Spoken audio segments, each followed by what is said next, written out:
സ്വന്തം മണ്ണിൽ ഭീകരത നട്ടുനനച്ചു വളർത്തുന്ന പാകിസ്ഥാൻ പോലൊരു രാഷ്ട്രം അതിന്റെ പ്രത്യാഘാതങ്ങൾ അനുഭവിക്കുകയാണ്. അക്കാരണം പറഞ്ഞ് ഭാരതത്തെ കുറ്റപ്പെടുത്താൻ വരണ്ട, താക്കീത് നൽകി ഇന്ത്യ. ഇസ്ലാമാബാദിലെ ഷിയ പള്ളിയിലുണ്ടായ ചാവേർ ആക്രമണത്തിന് പിന്നിൽ അയൽ രാജ്യങ്ങൾ എന്ന പാകിസ്ഥാന്റെ ആരോപണത്തിന് ഭാരതത്തിന്റെ ശക്തമായ മറുപടി.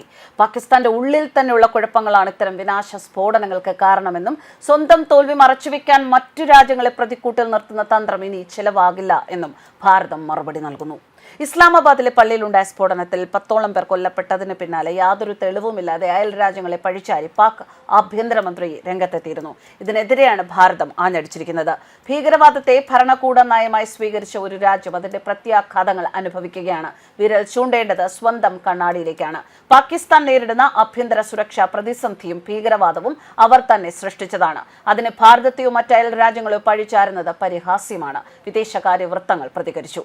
ഭീകരതയുടെ ഫാക്ടറിയായി മാറിയ പാകിസ്ഥാൻ ലോക രാജ്യങ്ങൾക്ക് മുന്നിൽ ഒറ്റപ്പെടുന്നതിന്റെ ജാള്യത മറയ്ക്കാനാണ് ഇത്തരം നുണ പ്രചാരണങ്ങൾ നടത്തുന്നത് എന്നും ഭാരതം ചൂണ്ടിക്കാണിക്കുന്നു. ബലൂചിസ്ഥാനിലും ഖൈബർ പഖ്തൂൺഖയിലും പാക് സൈന്യത്തിന് നേരിടേണ്ടി വരുന്ന കനത്ത തിരിച്ചടികൾക്ക് പിന്നാലെയാണ് തലസ്ഥാന നഗരിയിലും സ്ഫോടനങ്ങൾ തുടരുന്നത്. വെള്ളിയാഴ്ച പ്രാർത്ഥനയ്ക്കിടെ തർലൈ കലാൻ പ്രദേശത്തെ ഖദീജ തുൽ കുബ്ര പള്ളിയിലാണ് സ്ഫോടനം ഉണ്ടായത്. പ്രവേശന കവാടത്തിൽ വെച്ച് അക്രമിയെ തടയാൻ സുരക്ഷാ ഉദ്യോഗസ്ഥർ ശ്രമിച്ചു എങ്കിലും അക്രമി വെടിയുതിർക്കുകയും തുടർന്ന് ആരാധകർക്കിടയിൽ സ്ഫോടക വസ്തുക്കൾ പൊട്ടിത്തെറിക്കുകയും ചെയ്തു.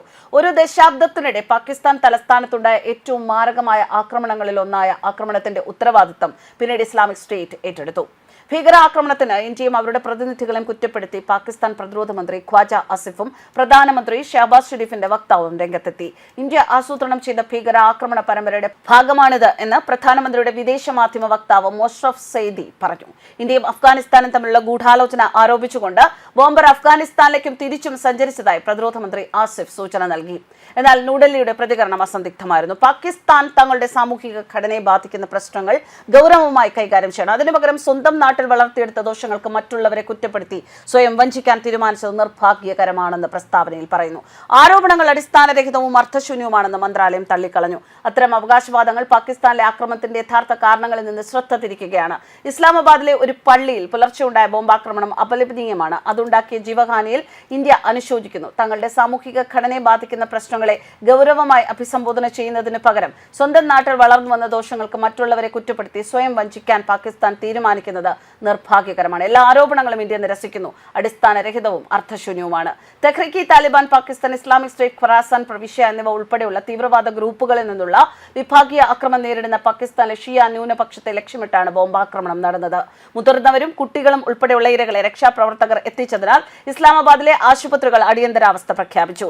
ഇസ്ലാമാബാദ് ജില്ലാ ജുഡീഷ്യൽ കോംപ്ലക്സിൽ നവംബറിൽ ഉണ്ടായ ബോംബാക്രമണത്തിൽ 12 പേർ കൊല്ലപ്പെട്ടതിന് ശേഷം തലസ്ഥാനത്ത് നടക്കുന്ന രണ്ടാമത്തെ വലിയ ചാവേർ ആക്രമണമാണിത്.